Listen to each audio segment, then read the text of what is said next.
Ever since I saw the Snow White remake in theaters, I have been counting down the days until high quality footage of this movie was available online. For those of you who didn't see this movie, which, let's be honest, is all of you, all I can say is prepare to have your life changed. This movie starts with narration talking about how the king and queen taught their daughter Snow White to be kind and fair. The king and queen taught Snow White that the bounty of the land belonged to all who tended it. They showed her how to rule with love. This movie is a musical, and unfortunately most of the songs are terrible. All I see is water, a mother, father, daughter. Rachel Zegler, who plays Snow White in this movie, got her big break by playing the lead in that West Side Story remake they made a couple years ago, so she can actually sing. Her voice is beautiful. But for the actors who couldn't sing, they just put layers and layers of vocal effects on top of it until it barely even sounds like human speech anymore. Look upon this land, on the home we've come to know, where magic and light fill Why the does they sound so air. bad? But then, tragedy struck. Snow White's mother fell ill. The way they shot that, I thought he was gonna say, Snow White's mother fell into a well. An enchanting woman from a far-off land appeared at the palace. She walked like a normal person, which made the king think, yeah, this is probably a normal person. She married the king. But she was not what she appeared. She was evil. And cared only about her own beauty. Which is why she looked dumb as fuck all the time. She kept a magic mirror, which could answer but one simple question. Magic mirror on the wall. Who is the fairest of them all? You, my queen. Yeah, the magic mirror has the deepest, sultriest, most gravelly voice you've ever heard. I don't know who they got to play this guy, but I think he spends his free time eating aquarium rocks. Anyways, the queen makes Snow White into a servant, and one day while she's cleaning, this bandit shows up and starts stealing food, and he gets caught by the queen, and she's like, I'm evil and shiny. Glue him to the wall and leave him to die. Take him away! Wait, he'll perish. So Snow White just walks up to the gate and unties him, and he leaves. Shortly thereafter, the queen receives a startling push notification from her hotness meter. Snow White is now a registered hottie. So the queen sends the huntsman to kill her, but the huntsman can't bring himself to do it because she gave him an apple. So Snow runs away into the woods, and there's like a nightmare CGI fever dream, and she winds up in a magic cabin. Who owns this cabin, you ask? Don't make me show you what the dwarves look like. Yeah, just a viscerally unsettling CGI entity. Now they gotta sing a fucking song where one by one they introduce all these nightmares. I function best at a full night's rest. Please walk off the cliff, please walk off the cliff, please walk off the cliff, please walk. Ah. A part of the original Snow White lore that I never really stopped to consider is that these dwarves work in a mine. And they never really explain why. Look at all these gems, dude. These things are just lying in a pile on the ground. There's a waterfall of lapis lazuli over there. I think these have zero retail value. This entire section of the movie is just nauseating to watch. This isn't so much a live action Snow White as it is another animated Snow White that just looks like shit. These dwarves are always making weird moaning sounds. I'll say it, too many moaning sounds. You can tell an animated movie is bad when every character has to make a physical sound after every line of dialogue. It's like they're trying as hard as they can to trick your ears into feeling like 7 little dudes are scurrying around back there because your eyes are refusing to accept the reality of a single object on screen. So Snow White meets the 7 dwarves, and it was at this point in the movie I kind of started feeling a little bit bad for Rachel Zegler. I think the process of filming this movie was her just having full conversations with blank air that they just transformed into her scene partners in post. I don't think she was the issue with this movie. I liked her in Y2K. I liked her in that god-awful Hunger Games prequel. But this script gives her absolutely nothing to work with. The dialogue is all so generically positive. She never feels like she has a personality. They gave her the dumbest haircut I've ever seen. She constantly sounds like she's about to burst into tears. There was a time where we lived with hope.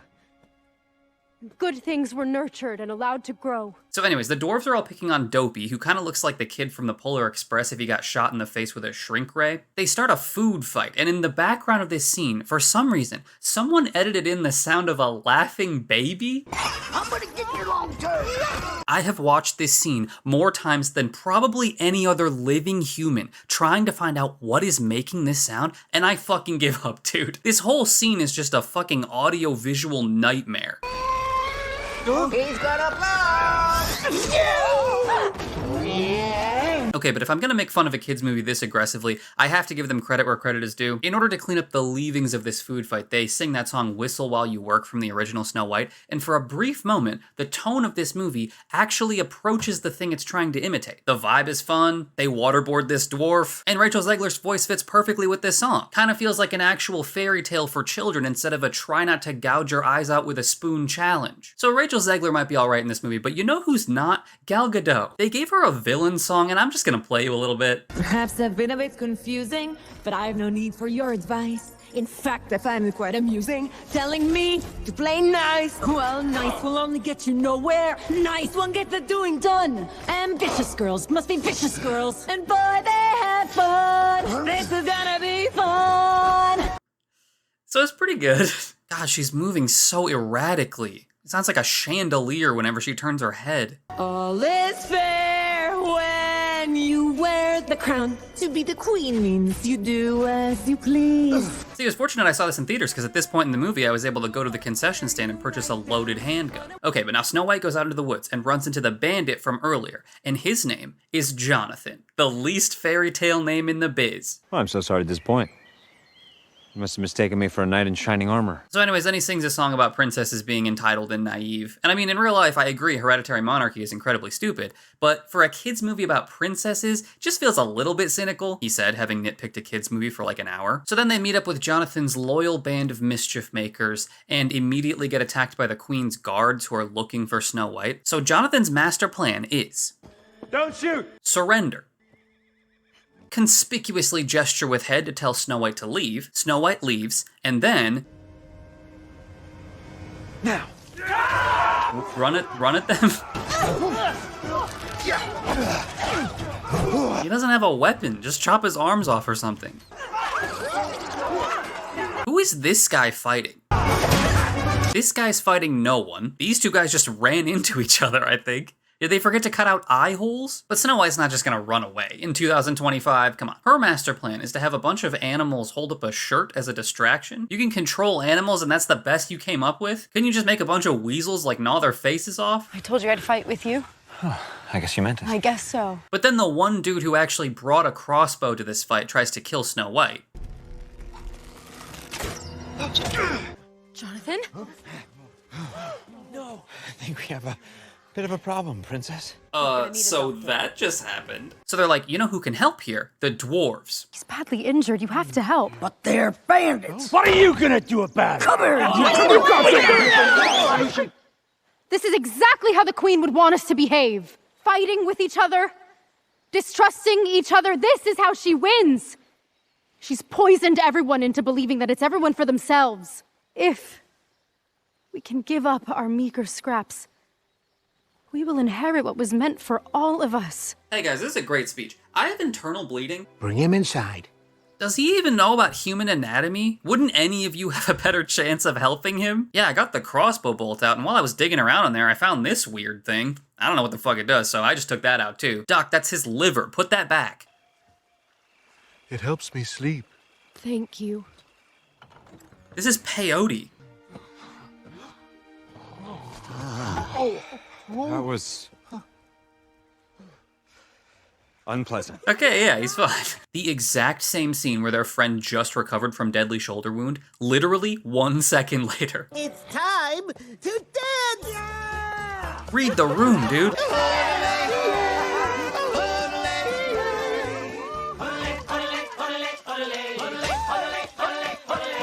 He's moving his arms an awful lot for a guy who just got shot with a fucking crossbow. That injury never comes back, by the way. They shoot him and cure him over the course of 2 scenes, and it has no impact on the story. Anyways, Snow White and Jonathan are in love now. They met yesterday.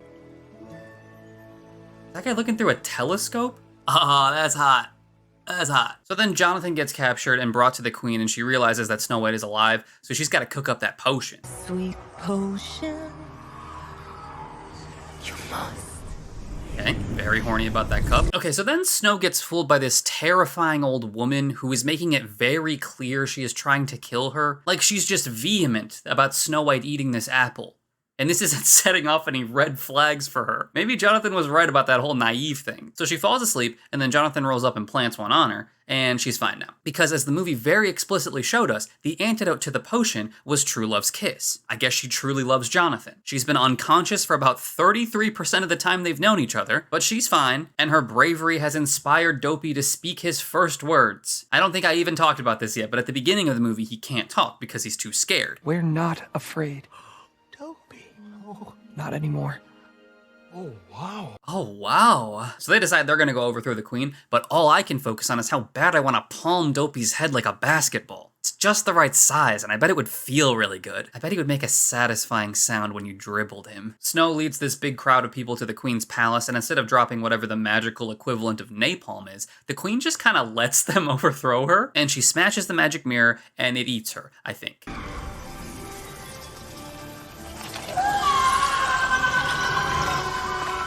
Yeah, looks good, guys. This story wouldn't work if the title of this movie wasn't Snow White. If you tried to make a story this generic and release it on its own merits, nobody would fucking watch it. Wanna know how I know that? Because nobody watched this and it was called Snow White. But that's the thing about this obsession with serving nostalgia and nothing else. In order for people to feel nostalgic for things, there have to be new culture-defining things for them to one day feel nostalgic about. Nobody is gonna remember this movie a week from now, much less 20 years down the line. But like the Spider-Verse movies, dude, I'm gonna be watching those when I'm like 40 years old. Like, damn, what a time to be alive. These photorealistic animated movies are never going to be able to inspire the kind of emotion that beautiful, expressive 2D animation can. It's just too generic looking. There's no style because there's no vision. This was never supposed to be an artistic expression of a story. It was supposed to feel like a different movie while having a polar opposite style and tone from that movie. I went back and watched some parts of the original, and it's not like the best movie I've ever seen or something, but it's so authentic. It's so enthusiastic. It doesn't feel the need to critique itself. It's not trying to win points with anyone, it's just happy existing. The crazy thing is, if you're gonna do a Snow White interpretation, you're not exactly starting from nothing. A story about a princess who can talk to animals going up against an evil sorceress? Make a stylish 2D animated movie like that. That could have been cool as hell if you aimed any higher than a reimagining of the beloved classic, without all the stinky bad parts that we hate. There were quite a few moments in this movie that I don't think Disney intended to be this funny. The band of rebels is so conspicuously multicultural, I kind of audibly laughed when I saw them for the first time. Like they went out of their way to harvest one of each race. It was also kind of funny to see that same almost checkerboarded pattern in the big crowd scenes. Like nobody of the same race was allowed to stand next to each other. Obviously, I'm glad they hired people of different races to be in this. I feel like that should go without saying. That would have been a fucked up casting call to put out. All right, guys, we need like 500 people for this scene, all sorts of different heights and builds. So tell your friends, and if anyone's interested, the sign-up sheet's right here.